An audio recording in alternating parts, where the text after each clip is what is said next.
Sud Radio, tous au jardin. Allez, on quitte le béton, qu'il soit beau ou moins beau, et on parle de notre jardin. Comment préparer les sols alors qu'on attaque le mois de mars? Bonjour Xavier Sainte-Marie. Bonjour. Bienvenue sur Sud Radio. Comment ça va? Merci. Eh bien, bien. On a passé l'hiver, donc les journées vont commencer à rallonger. Donc, ça commence à revenir. Exactement. Vous êtes à Salis de Béarn, près d'Orthez. Voilà, magnifique vue sur les Pyrénées. Les Pyrénées, on est d'accord? Bien enneigées? Les Pyrénées qui sont bien enneigées encore, ouais. Je pense qu'il y a eu du monde qui a profité d'aller faire du ski. Exactement. Et qui vont continuer. Vous nous avez parlé de l'hiver. On a passé l'hiver. Vous étiez presque soulagé. Vous nous parlez de la préparation des sols, notamment dans notre jardin. À quoi je dois faire attention d'abord? Attention, il n'y a pas vraiment d'attention, mais quand on sort de l'hiver, si on veut que tout ce qu'on plante pousse correctement, il faut d'abord s'intéresser à la base. Oui. C'est-à-dire tout ce qu'on va donner comme nourriture aux plantes, quoi. Donc, ça peut être du pot, de la jardinière, du bac ou carrément de la pleine terre. Donc, je vous entendais parler de la bétonisation tout à l'heure. Ouais. Mais moi, je suis plutôt côté végétalisation. Mais évidemment. Donc, quand on est un peu accompagné de surcharge de béton, je veux dire, c'est bien d'amener du végétal. Exactement. Voilà. Vous amenez du végétal pour préparer les sols. Alors, comment vous allez nourrir les sols? Avec quoi? Alors, par exemple, quand vous avez une plante en pot, au bout d'un moment, si vous voulez, la terre s'appauvrit, la plante a besoin d'être régénérée. Donc, au printemps, c'est la bonne période.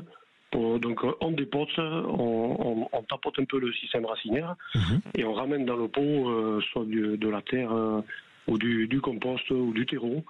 Et ça permet à la plante de repartir de plus belle pour la saison à venir. Est-ce qu'on met le même type de compost, le même type de terreau sur tous les sols, dans toutes les jardinières, ou alors il y a des plantes qui en ont davantage besoin que d'autres?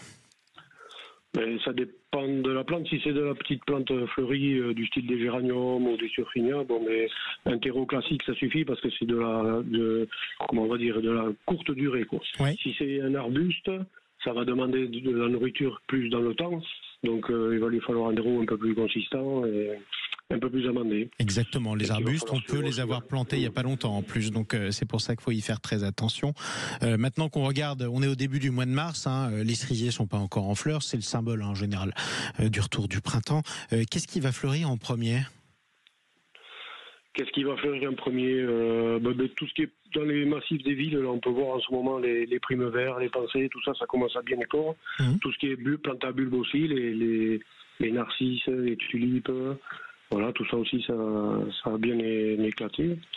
Et après, on a les premiers magnolia au niveau des arbustes qui vont commencer à fleurir, les conaciers du Japon, les cerisiers à fleurs. Voilà, ça annonce bien le printemps. C'est le printemps qui revient. Il y a autre chose qui annonce le printemps, vous n'allez pas me démentir.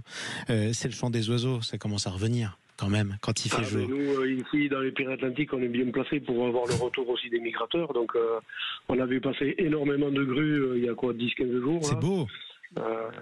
C'est beau. Les palombes aussi qui font leur retour. Donc, et puis elles se trompent pas.